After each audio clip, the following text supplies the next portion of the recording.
दोस्तों रिसेंटली सेबी का एक सर्कुलर आया है regarding multi cap mutual fund investment strategy.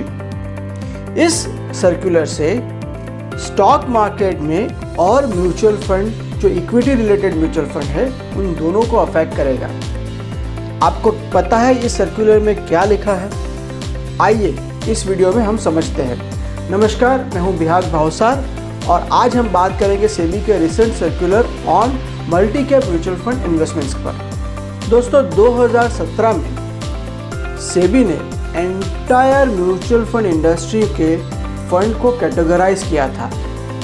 Equity, date, hybrid सारे फंड को एक यूनिफॉर्म कैटेगरी दी थी और हर एक एएमसी को उस यूनिफॉर्म कैटेगरी को फॉलो करना पड़ता है।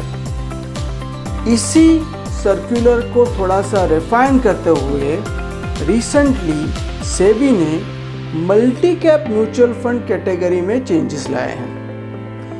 ये चेंजेस को समझने से पहले हम थोड़ा सा 2017 के जो सर्कुलर है उसका थोड़ा सा डिस्कशन करेंगे, म्यूचुअल फंड कैटेगरीज का थोड़ा सा डिस्कशन करेंगे और ये सब समझने के लिए हमें मार्केट कैप किसको कहते हैं ये समझना पड़ेगा, उसके ऊपर थोड़ा सा डिस्कशन करेंगे। दोस्तों सबसे पहले हम समझेंगे मार्केट कैपिटलाइजेशन किसको कहते हैं। मार्केट कैप या फिर मार्केट कैपिटलाइजेशन मतलब current share price of a company multiplied by total outstanding shares of that company. एक एग्जांपल से समझते हैं।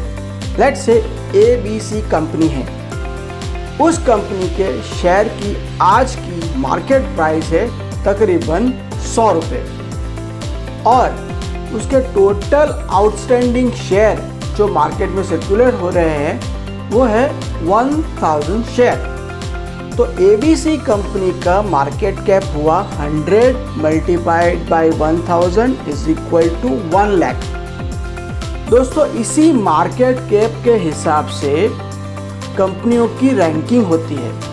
जिस कंपनी का मार्केट कैप सबसे ज़्यादा वो नंबर 1 कंपनी और जिस कंपनी का मार्केट कैप सबसे कम वो लास्ट नंबर की कंपनी। तो सेबी ने सबसे पहले 2017 में म्यूचुअल फंड इंडस्ट्री के लिए लार्ज कैप, मिड कैप और स्मॉल कैप को डिफाइन कर दिया। मार्केट कैप के हिसाब से top 100 companies are large cap companies, 101 to 250 are mid-cap company and 251 and above are small cap companies। 2017 में जो स्कीम कैटेगराइजेशन हुआ उसमें सेबी ने इन्वेस्टमेंट स्ट्रेटेजी को भी बहुत क्लियरली डिफाइन किया है। Large cap funds, large cap fund में 80% of the investment has to be in top 100 companies stock। मतलब कि फंड मैनेजर ये टॉप 100 मार्केट कैपिटलाइजेशन की जो कंपनी है उसमें से कितने भी कंपनी में इन्वेस्टमेंट कर सकता है और वो 80% ऑफ द टोटल इन्वेस्टमेंट होना चाहिए। उसी तरह से मिड कैप में 65% has to be 101 to 250 mid cap company stocks, बाकी के 35 फंड मैनेजर अपने हिसाब से इन्वेस्ट कर सकता है और स्मॉल कैप में 65% has to be 251 and above small cap category of stocks और बाकी का फंड मैनेजर अपने हिसाब से कर सकता है।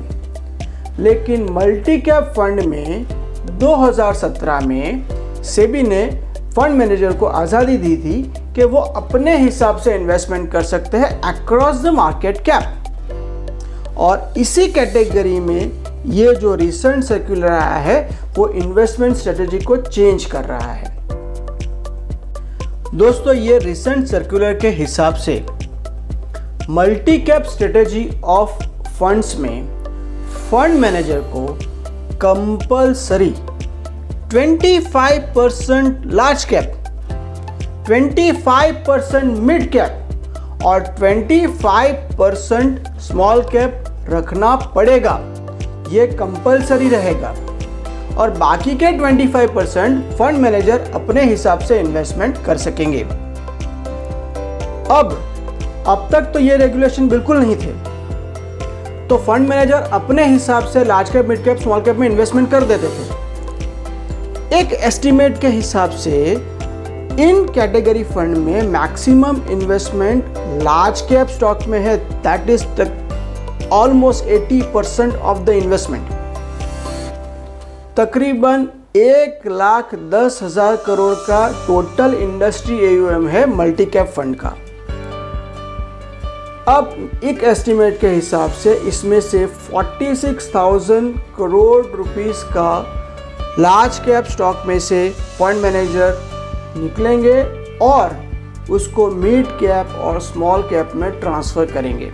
अगर ये स्टॉक्स में चेंज किया गया तो ऐसा माना जा रहा है कि मिड कैप और स्मॉल कैप में काफ़ी तेज़ी दिख सकती है और आपके मिड कैप और स्मॉल कैप के फंड के रिटर्न्स में भी एक ड्रामेटिकल चेंज दिखेगा। सेबी ने एक और ऑप्शन भी दिया है कि अगर एसेट मैनेजमेंट कंपनी चाहे तो इस फंड को सिमिलर कैटेगरी के जो फंड है उसमें मर्ज कर सकती है। तो हमें ये देखना होगा कि AMC इसके ऊपर क्या कॉल लेती है।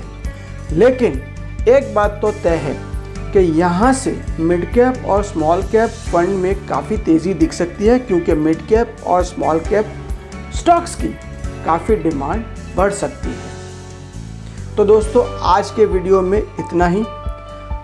मुझे लगता है कि ये जानकारी आपको बहुत ही यूज़फुल रहेगी।